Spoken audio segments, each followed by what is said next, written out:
how to roast coffee.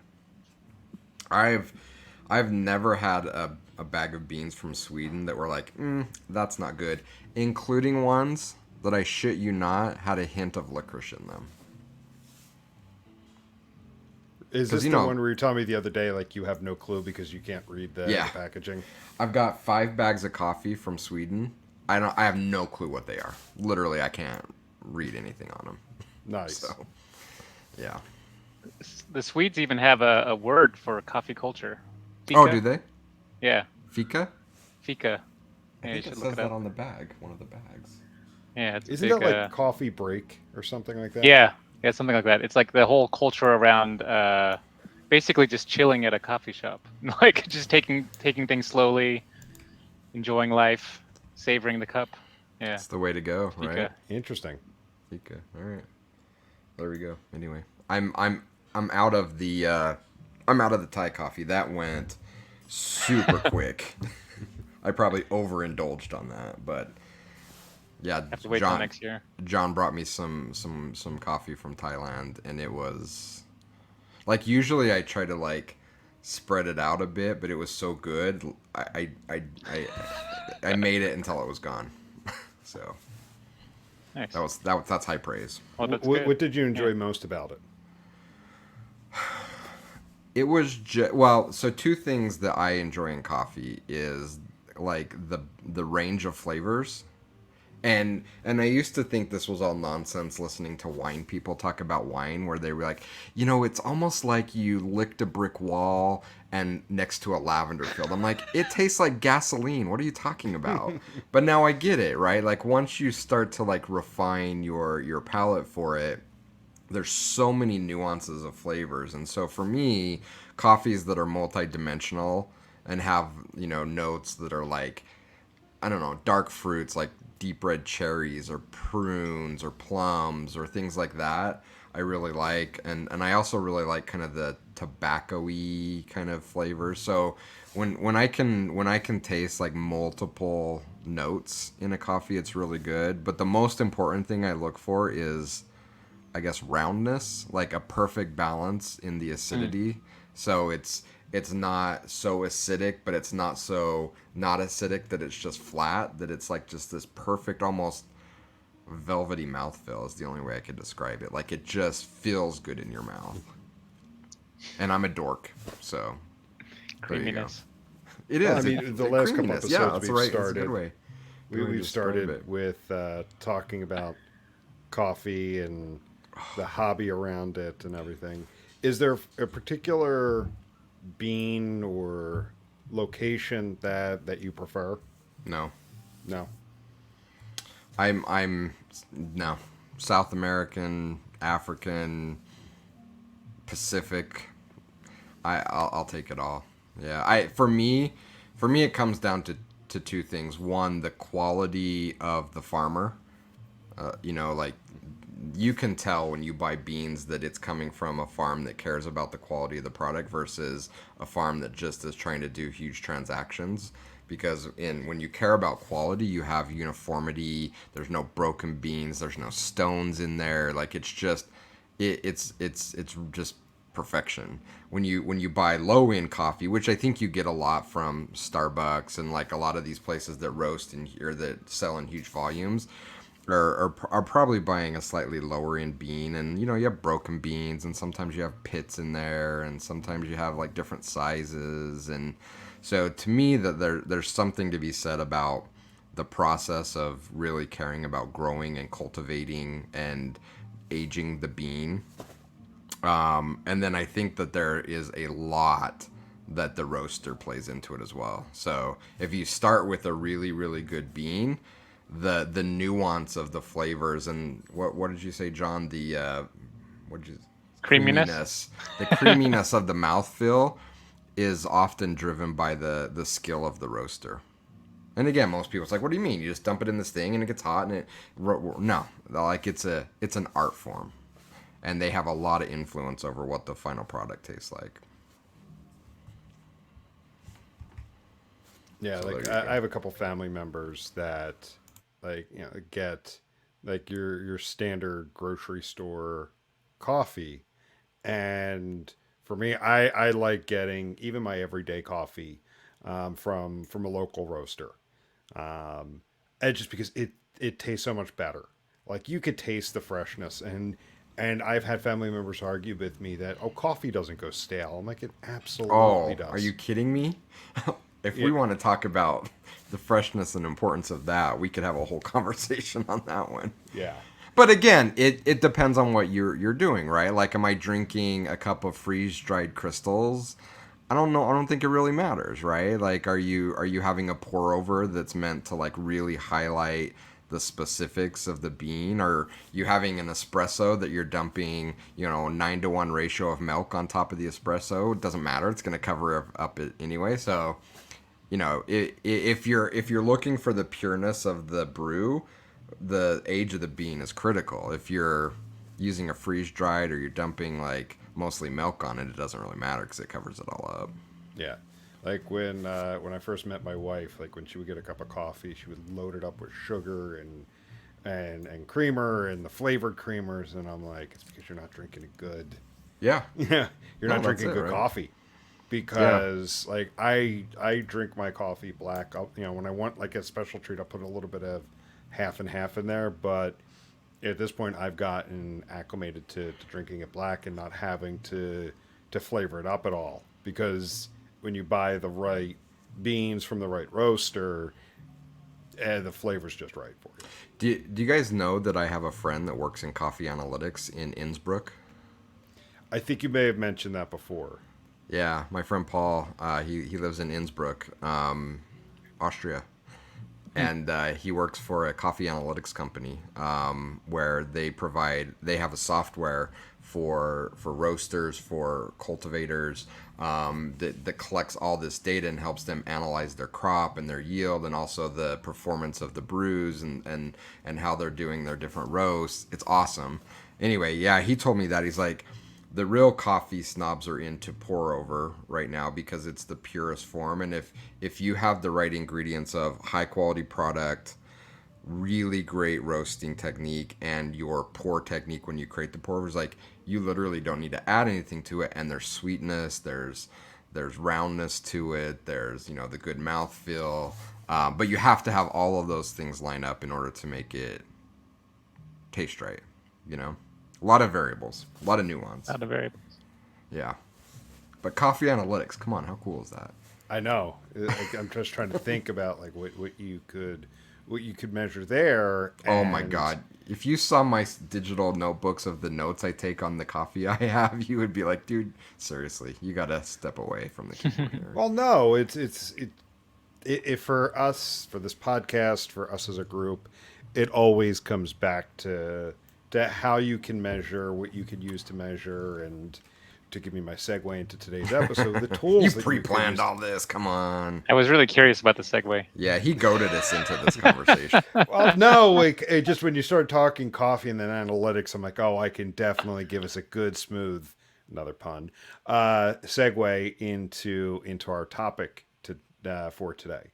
Because when you mention coffee analytics, I'm thinking like, well, what kind of data would be available? There's a few things that come to mind immediately, but then also what tools? What tools are they using to for that data, and then ultimately what kind of insights are they trying to drive?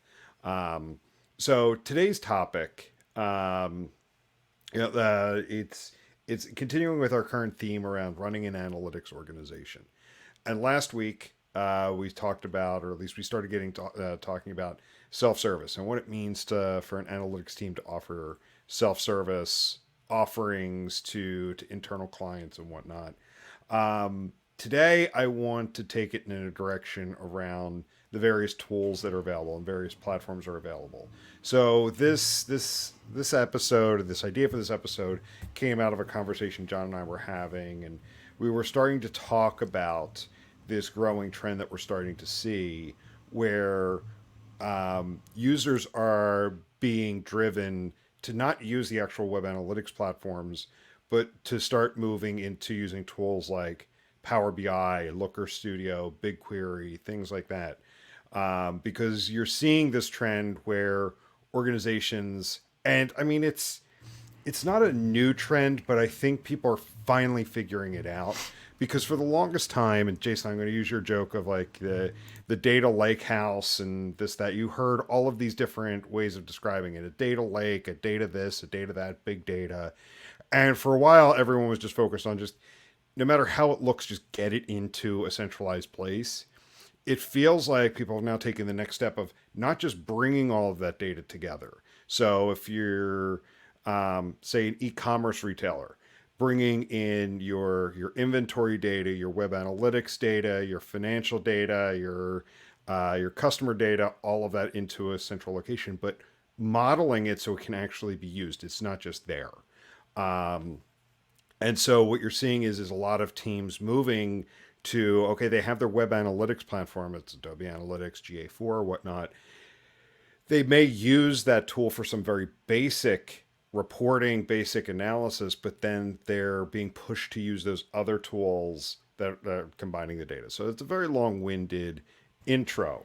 Um, so that's what do you both think about this trend of teams, analytics teams, insights teams being driven to use these other tools, and what other causes do you see for it? Can I go on a slight tangent first? Because I'm gonna forget. Of course. And then I'll answer your question. I was randomly talking to someone yesterday that said, "Oh, did you hear my hummus? Gotta turn my volume down." My alert sound on Slack is hummus. So when someone posts on Slack, it says hummus. Um, Random. I was talking with someone yesterday that said, "I am really enjoying Jon on your podcast. I think he was listening to the mobile first one and said I really appreciate his insights. So we're gonna miss Jon as a regular contributor on the I podcast can soon." come back. I might be a Okay. little bit late, but I can come back. All right. We'll figure it out once you get back to Asia next week. I'm gonna make you guys stay up in the middle of the night. Okay. I'm all for. Hey, coffee. Let me stay up. Okay, Jim, re-ask your question, but shorter. You said something like these teams are being forced or asked, or how did you position that? I'm using the word pushed. Pushed. So not it may, I don't want to necessarily say forced, but they're kind of being pushed in that direction because organizations are looking to centralize data, be able to get, not to sound cliche, but get more out of it or be able to utilize it. But we're seeing this trend where teams are either being pushed or they themselves are migrating to these other tools and say using the native features within the web analytics platforms less and less. And my response would be, I think it's a shame that analytics teams have to be pushed into doing that. Like, I think that those things should be coming as a strategy from the analytics teams, but we have become so comfortable being defined by the primary tool that we're using that someone from outside the organization kind of has to grab us by the collar and say, no, we need you guys to do something more valuable to us. So and my initial feedback is I think it's a bit of a shame that that's the wording that we're being pushed to do it rather than us setting the agenda that that's what we should be doing. Yeah, and I would say, I mean, the reason why we're doing it, pushed or not pushed, I think, is the fact that, from my perspective, a lot of the vendors are very um, egocentric. Like they think the world revolves around their specific analytics data set, but that's rarely the case. Like, as you mentioned, Jim, there's a lot of other sources of data that companies have these days. You know, a few years ago, we were all talking about what data to collect, how to collect all kinds of data. I think we're generally well beyond that point now. Now, I think there's it's not that companies don't have the data. A lot of them have all kinds of data. I think generally starting to feed it into data warehouses on average. So we're collecting it together, but then um, really none of the tools that we were used to using are able to incorporate all that data in any way. Like if we have 20 different data sets and like Adobe Analytics or GA can only report on their um, you know their proprietary data, we're missing out a huge piece of the puzzle. And bringing value is more than just looking at what um, what facets of the analytics data that we have tracked. I mean, there's a lot of other pieces that really I think our role as an industry is now about like making the connections of between different data sets.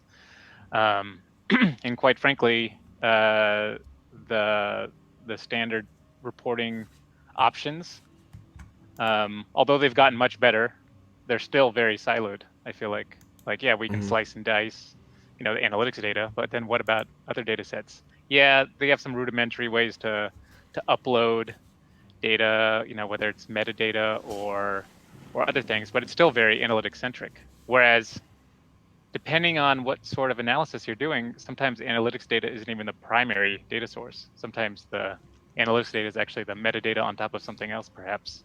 So I think there really is more of a need these days for like um, I don't know what's the right word, a neutral, I guess, Yes. platform that doesn't, um, that just thinks of analytics data as another data source, another piece of the the puzzle, not the main piece necessarily, because it's not always the main piece.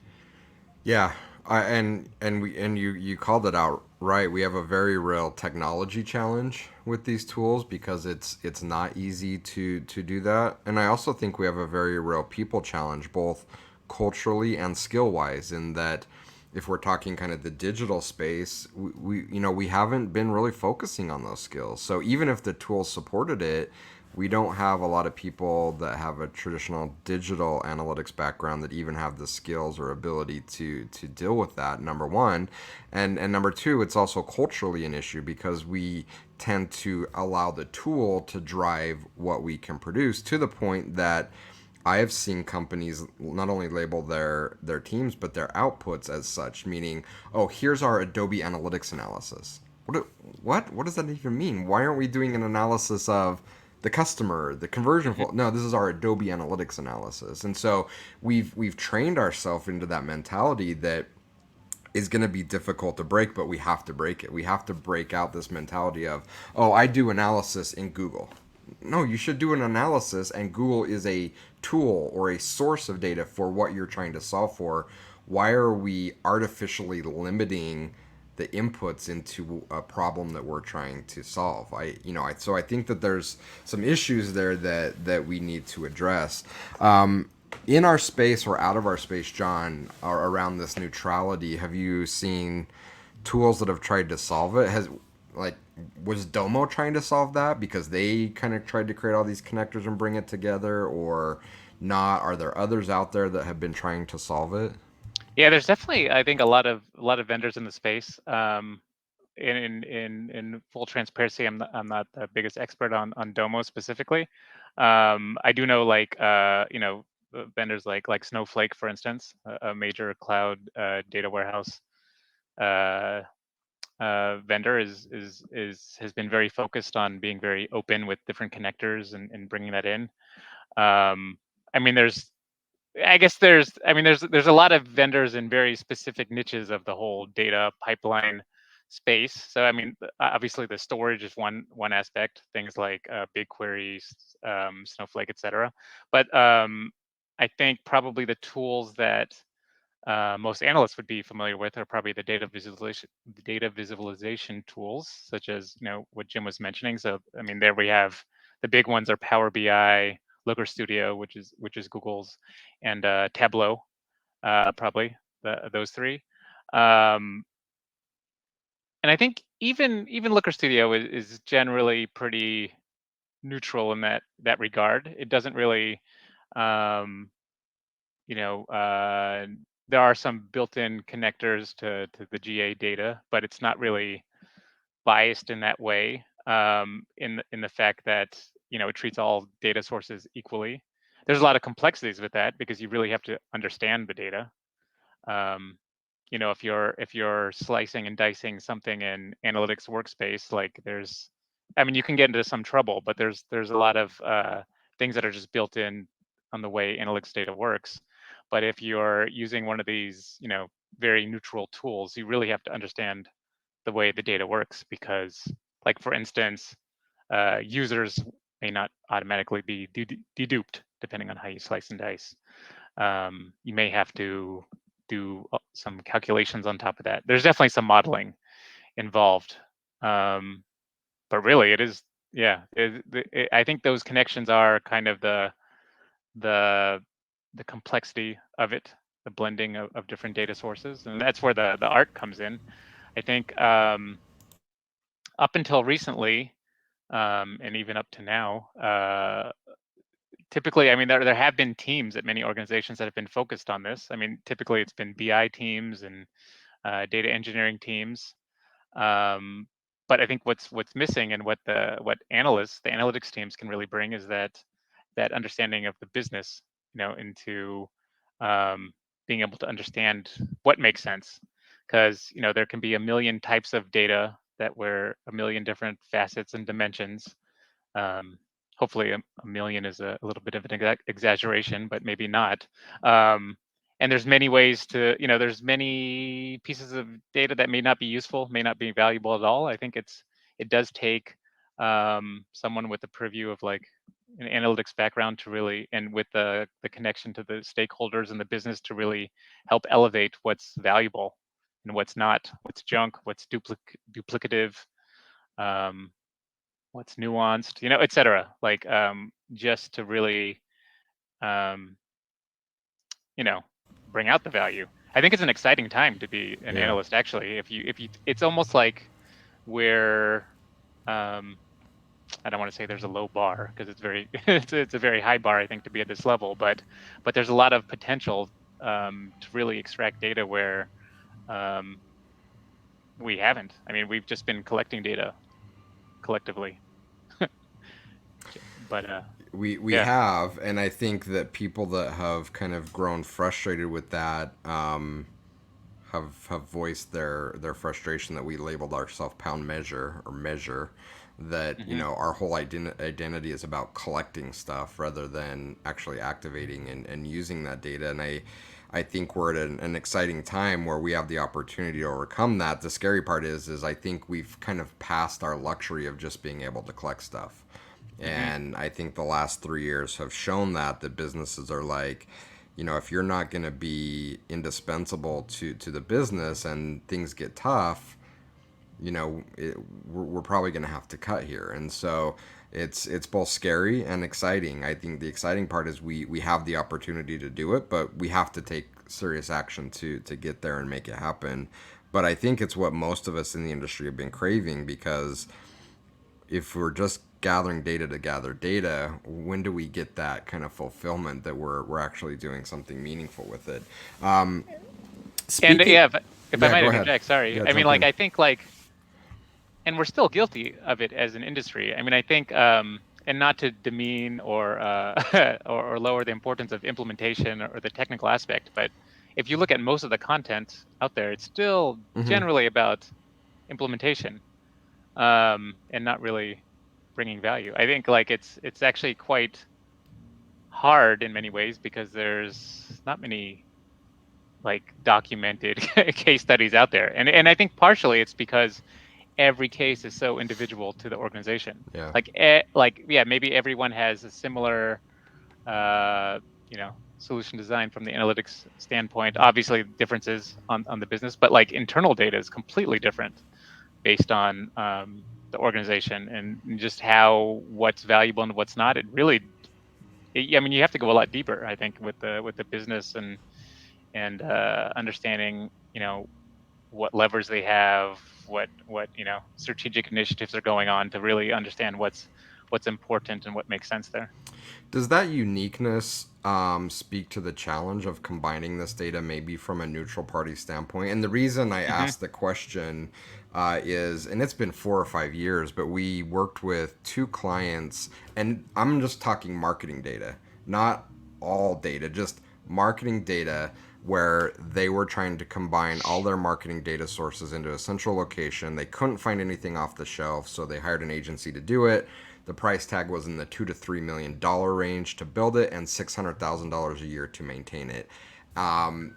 and they were unhappy with it because it was unsustainable, but they didn't feel like they had any other choice because it was so complex and personalized to their business. So how do because of this complexity, can we even have a neutral third party to help with that, or are we really in a place where we have to build it as a one-off? That's a good question. Yeah, I mean, I think there's a lot of tools and platforms that we can leverage to help a lot of these, workloads. However, the solution is really individualized. I do think like it's just as any other part of the the technical stack internally might be unique to a specific industry or organization. I think the data part is as well. I mean, and how you, and also, I mean, these days, just reporting on data or doing an analysis is not necessarily enough either. I mean, to be data driven, you're actually feeding this, blended data into potentially other internal platforms or tools as well, such as, for instance, you could be feeding it into a personalization system, or some sort of even internal like marketing system, or like a push notification system if you're a mobile app company. Like there's a lot of uses of the data that can be fed into other systems real time as well, that are just as important as, I think, or maybe more important, of doing reporting or analysis on certain things. Yeah, so I'm wondering if we need to take a huge step backwards, and maybe part of the problem is the tooling problem that, and I'm going to show my age here. When I first got into the industry, in the late 90s, we were building consolidated marketing databases, and we had two tools. We had an Oracle database, and we had Informatica, which was our ETL tool to pipe data between a data source and our master database in Oracle. And we had PLSQL sitting on top of it to massage the data and group it. And then we had SQL to push it out to reporting tools. And that was it. Mm-hmm. And then, that was in the late 90s. Now we're, going middle 2020. We have these solutions that, rather than focusing on being like the best knife or the best, specific tool, it's how can we build an all-in-one printer with like 90 different features to it that doesn't solve one problem really well. It does a lot of things kind of mediocre. Yeah. You also showed your age by saying ETL. Now it's ELT is the. Oh, really? It's changed. It used to. Now we're loading everything and then transforming it later. It But was before, yeah, no, but it was before, ETL, right? before, yeah. But Yeah, when the I newer was paradigm is ELT. okay. I'm so get off my lawn, you kids. Come on. But yeah, I Yeah, mean, no, I guess I digress. to that point, like, should we as organizations be thinking, at least starting on a more simpler basis, to say, well, let's start with a strong data storage solution, Mm-hmm. whatever we want that to be, Snowflake or Yeah. and a specific set of tools to move and transform the data, that's all they do, and they do it really, really well. And if Mm-hmm. that doesn't solve it, then go to the next level. But it seems like we're starting with the tool with all the features and then trying to back into something that works. That's true. Yeah, it's very important to have like a comprehensive, robust data pipeline, basically. Yeah, like whatever that may be, depending on the data sources. I mean, yeah, it needs to be an automated thing as well. Um, Once you have all the data in a singular entity, then you need to actually, probably the most difficult process of everything is modeling the data, which basically just means transforming or blending in a way. I mean, you can think of it in the older paradigm as like a SQL joins or whatnot, and just making simplified tables to leverage, for other use cases later on. Um, if there's kind of like this layer where everything is modeled in a way that makes sense for the business. Like, so for instance, and this, let's use an example. So for instance, just asking a simple question sometimes on like, how many users did my application get in the last month, like monthly active users. there's a lot of nuances of that definition for different companies. Mm-hmm. It could be like if users use the app for a certain amount of time, if they did a certain feature, what if they canceled and reactivated, etc. Like there's a lot of specific nuances if you want to get specific, and just having some of those core metrics modeled in a way that makes it very easy for other tools or users to query that later on goes a long way. Or else you're getting people or other processes querying the data in slightly different ways, getting different results. There might be multiple data sources that, like there's many, we often see like many different tools report on unique users, but they're all slightly different. And then there's all these, validation exercises. So, I mean, all those things have to be sorted out in advance before you're able to kind of move on to the more advanced level of visualization or reporting or analysis. So everyone's looking at the same clarified data. Otherwise, yeah, like to what you said, many times there's pressure to jump over that step and just, I can instantly connect one of these data viz tools to like an analytics tool, and just kind of do the blending with another data source on the fly. But then you have 6 different people creating dashboards that all look different. So yeah, there is really an important data governance kind of step that needs to happen in between. It's probably the unsexy part, data modeling, but it's maybe one of the most important, because actually if that's done correctly, it makes everything else much easier. And then people can plug and play with their reports. It's an incredibly insightful, valuable point that you bring up, and so many organizations are spending so much of their time trying to fix the symptoms rather than addressing the underlying cause, which often is misalignment, and that modeling piece that hasn't been done. And I think it begs, we talked about this in a previous episode, of the importance of elevating analytics in the organization.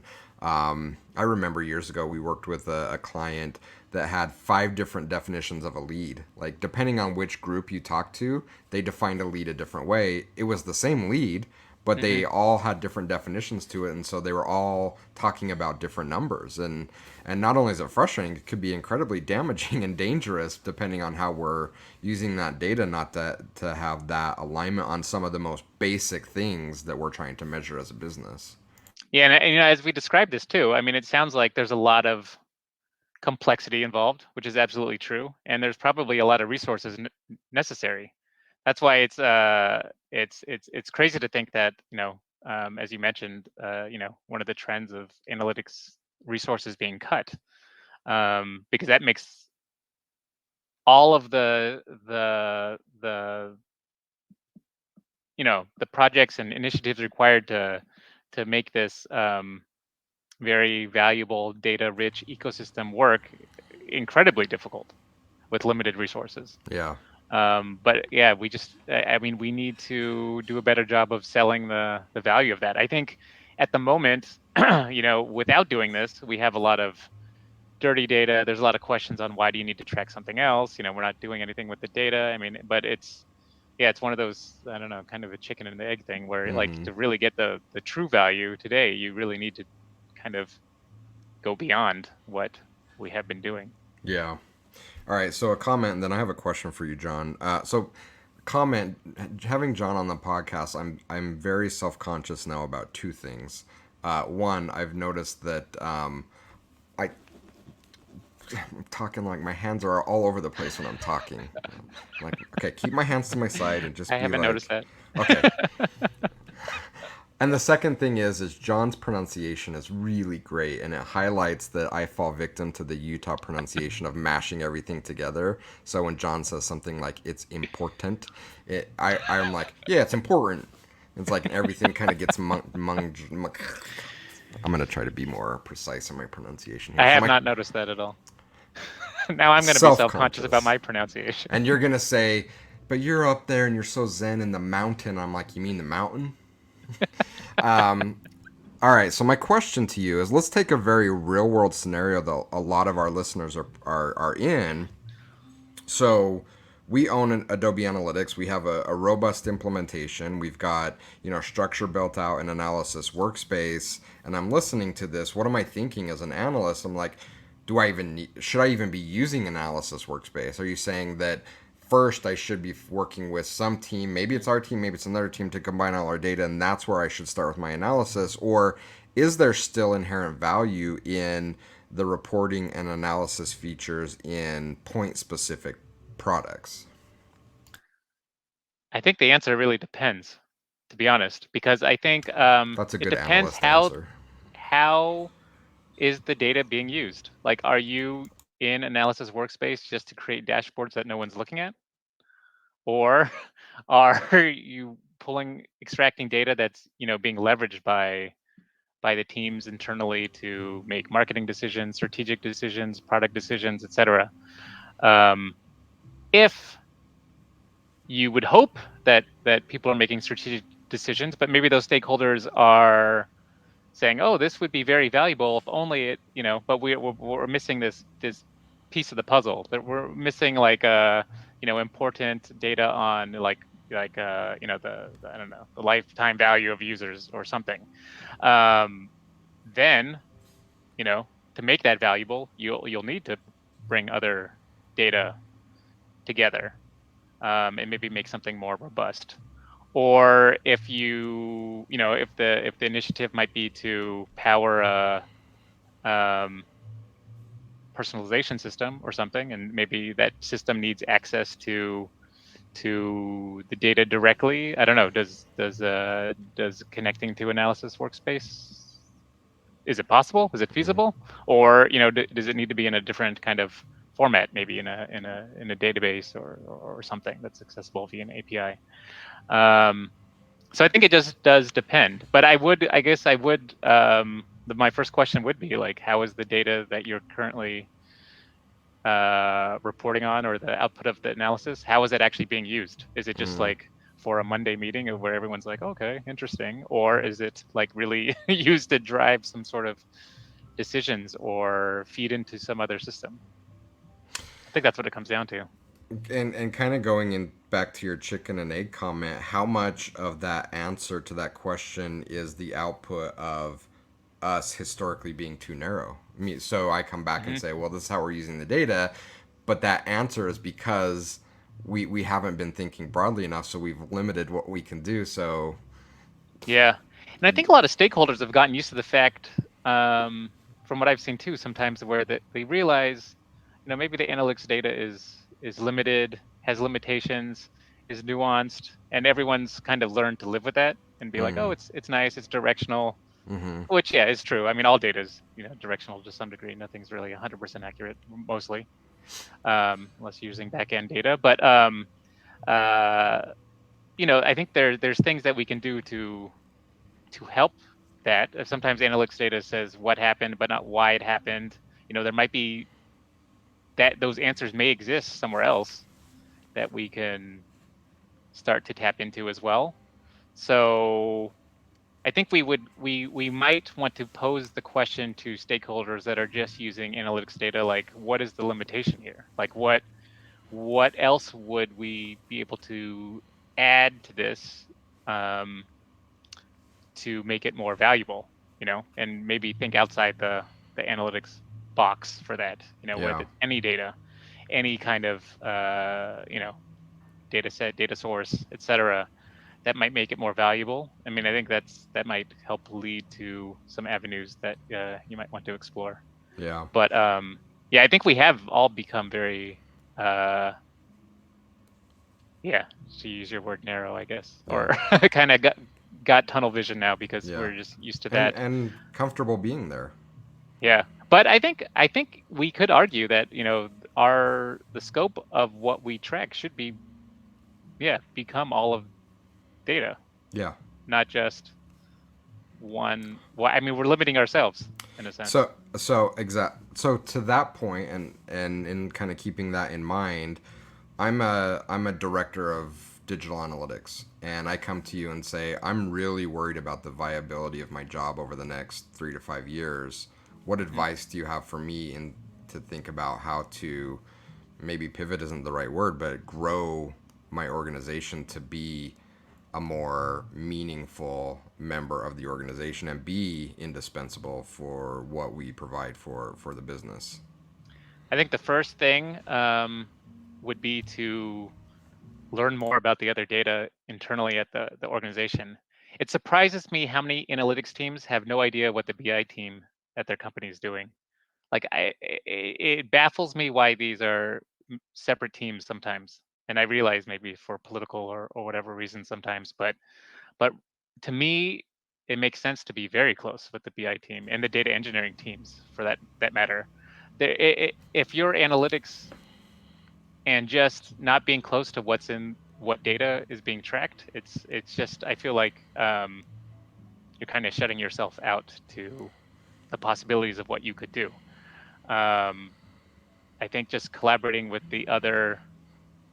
I mean, even the fact that we've gotten to a point where it's so there's different data factions at an organization Mm-hmm. is somewhat strange. I know some organizations have started to have like chief data officers and that type of thing. But even in lieu of that, I think you can kind of create like an informal alliance or whatever that you you wanna call it, committee or whatnot, informal team together. But like I think there's a lot of learnings that could be had. And I think most analytics practitioners, especially the ones that are, staying curious and thinking data in many good ways, I think you might be surprised on what additional ideas might come up if you more fully understood what other data is available. But I think right now I've seen like a lot of silos still existing where to me it doesn't really make sense why there's a silo. I think one of the things that we need to address is our beliefs or perhaps misconceptions about the other team. I think that that is leading to a lot of this siloed approaches to data. And I'll just take kind of a maybe an overly simplified example where those of us working in digital look at the traditional BI teams and like, oh, they're stats nerds. They don't know anything about the business. They don't understand how to empathize with our customers, and so we kind of push them over in a corner. And they do the same to the digital teams. They're like, oh, digital analytics, you guys aren't real analysts. You're not using these hardcore methodologies and tools that we use, so you're not really analysts. And so they kind of push them off into a corner. I think we need to break down some of those beliefs that we have about the other data teams and look at it more as we are on one team trying to Hmm. solve the same types of problems. We may come at it from different perspectives, different backgrounds, different experiences, but if we can combine those under a shared vision, the sum and output of that has to be greater than us working individually. I would imagine. Yeah, I absolutely agree. I don't understand how we got to the point where we're competing with other But we are, right? teams that We deal with are. data, at Yeah. the same company, like where we should recognize that, yeah, there's other skill sets. I mean, I think there's obviously some analysts out there that are very statistically heavy, but many are not. Why are we afraid of those that are? Like we should, maybe collaborate and share knowledge and come up with joint projects or initiatives or work outputs that are, do provide that value. Like, yeah, we shouldn't shy away from that. So if I'm a traditional analyst or implementer in the digital space and still like a lot of our conferences, to your point, a lot of the content that we're consuming within our pasture is pretty nuanced around implementation and tool usage. What and I want to break outside of that. Where do I go? Like, who do I look to for learnings? What sorts of things are out there that I can learn from a self-paced perspective to help maybe break down some of those blinders so I can start seeing things from a more broad perspective? um I mean, that's a good question. I mean, I guess it depends on what, where your skill sets lie. um I mean, like if we're talking about hard skills, I mean, I think like, you know SQL is a good place to start. Just the concepts of SQL. I mean, I think many of us may know it. I think many of us are now being exposed to it especially after GA4 and BigQuery. But being comfortable with how, and with SQL, it's not necessarily understanding all the nuances, but just really even how data structures work, how data is stored in the database. I think that can really help. I think internally, if you don't already, maybe see if you can get access to more data, start playing with it, seeing what's there, talking to other stakeholders. Like I mentioned, partnering with the BI team. There, I mean, a lot of times, if you're not competitive, everyone's really very helpful. From what I found at many organizations, um, you know, uh, knowledge sharing. I think there's a growing amount of content in the community, even the Measure communities like Measure Slack. I mean, there's channels specifically for data warehousing and SQL and that kind of thing that I see get a lot more action than maybe they used to. So I think we're all kind of inching in that direction. But just really being, I think, open-minded to thinking beyond the tool for the most part. Yeah. As for specific, other resources, I'm not sure. I mean, there's a variety out there. I couldn't name them off the top of my head, but Yeah, no, yeah. but I think that you bring up some really good points, and I'll just emphasize the importance of SQL. Mm-hmm. I'm not in the camp that every analyst needs to be an SQL guru, Mm-hmm. but Right. having enough exposure to it can be incredibly insightful. I've been writing SQL for more than 20 years. I don't think you need 20 years of SQL writing experience, but I will tell you that experience has opened up my mind to at least things that I should be thinking about or wondering about with some of these tools that maybe others don't even appreciate or are a challenge in how the data that ground initially getting data from writing SQL has forced me to think more critically about, well, what's Adobe doing behind the scenes? What's Google doing behind the scenes to structure and transform this data? Because I know if I had to write the query, that is something I'd have to think about. So at least it forces me to think through these nuances that, wait a minute, something's happening to the data.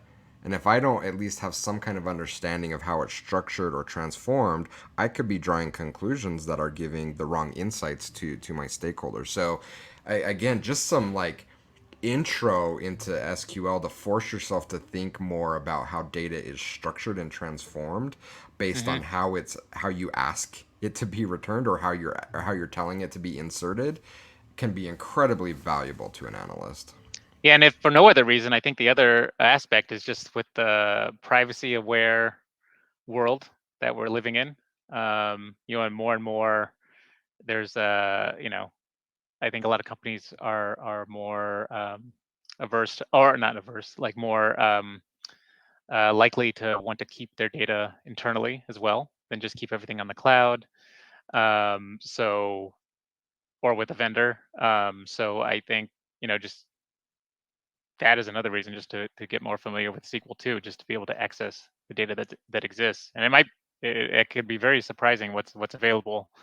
Um, yeah, again, I think the problem was not so much that the data is missing. Like that was the problem a few years ago, but now it's just like there's too much data and we don't know how to, and no one's really connecting the dots. Yeah. I mean, even with the paradigms of data warehouses and data lakes, for instance. I mean, the idea of a data lake is basically everything is just thrown in the lake and unmodeled. It was to get everything together very quickly, but now you need to kind of make the connections between them, and the first step is really exploring. And Yeah. there's tools to help explore and things like that. And you can connect uh, you know, data visualization tools directly to databases many times to explore, but you're really, I feel like, not fully understanding the underlying data, unless you're able to kind of be able to run queries, simple queries, even just to see what the table looks like, and to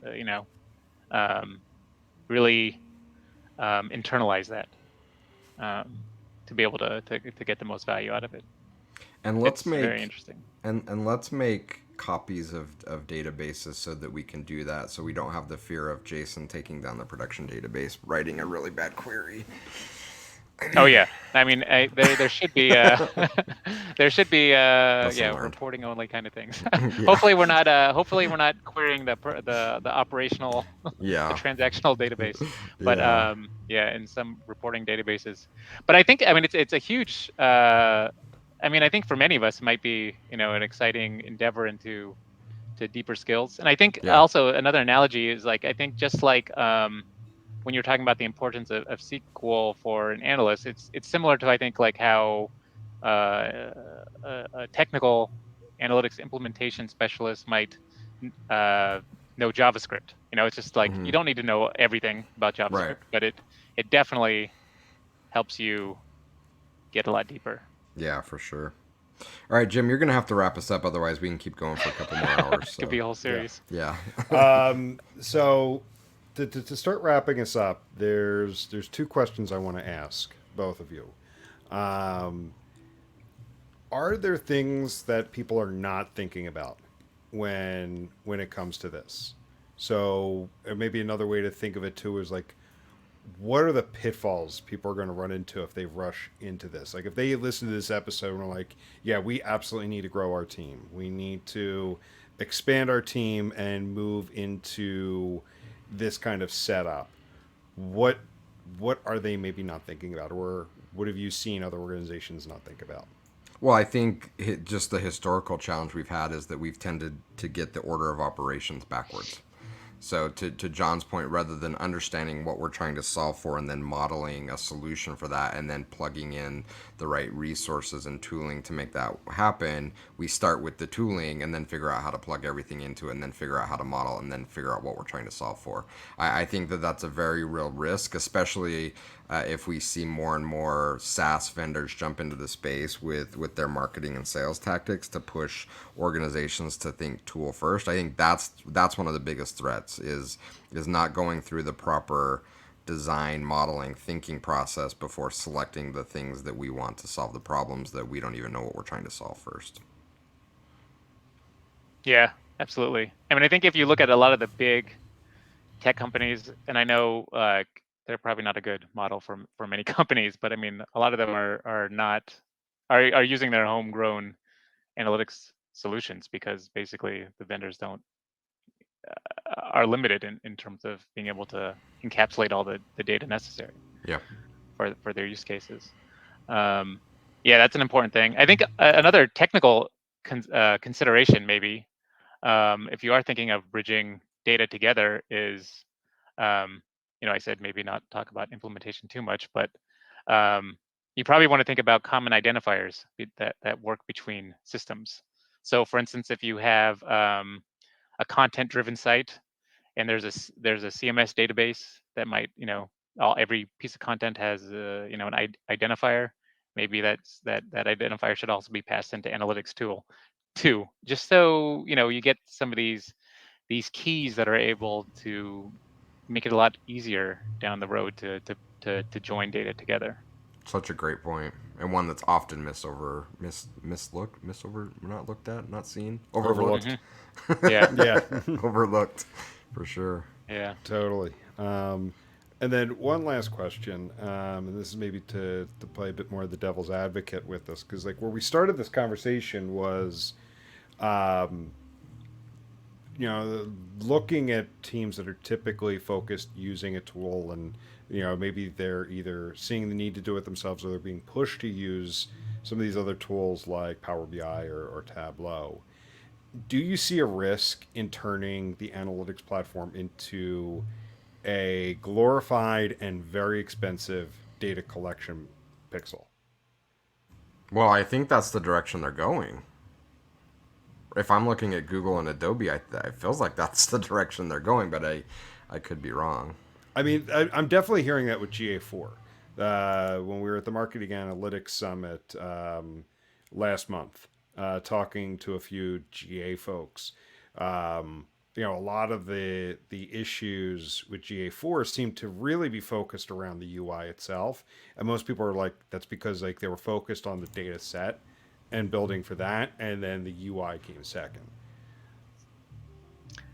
Yeah, it might make a lot of Adobe enemies, but I mean, I do think the strategy with keeping everyone in your ecosystem versus making, a more generic way to track analytics events and making them accessible easily is an important aspect to look at for tools as well. Um, there's a variety of vendors that are doing that kind of thing now as well and focused on that. Yep, I agree. All Yeah.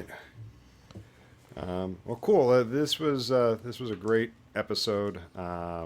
John, thanks for joining us for the last few. You have fans. Yeah, yeah. At least one.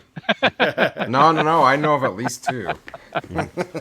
So, but have a good trip back to Thailand this weekend, and once you get back and get settled, we'll look at the calendar. And we'll look for opportunities to bring you back a bit more often, so we don't have. Can you such imagine gap how in between. amazing? Can you imagine how amazing it would be if it was like super late at night and Jim and I were just like all weird and wild out recording podcasts with John? It'd be amazing. That's what happens to me usually. Yeah, we'll switch it up. We can alternate. Yeah. We'll alternate. Yeah. We'll see which one the audience likes the most. Yeah. Cool. Well, thank you much. Let's go ahead and wrap up there, and we'll talk to everyone later. Sounds good. See ya. See ya. See ya.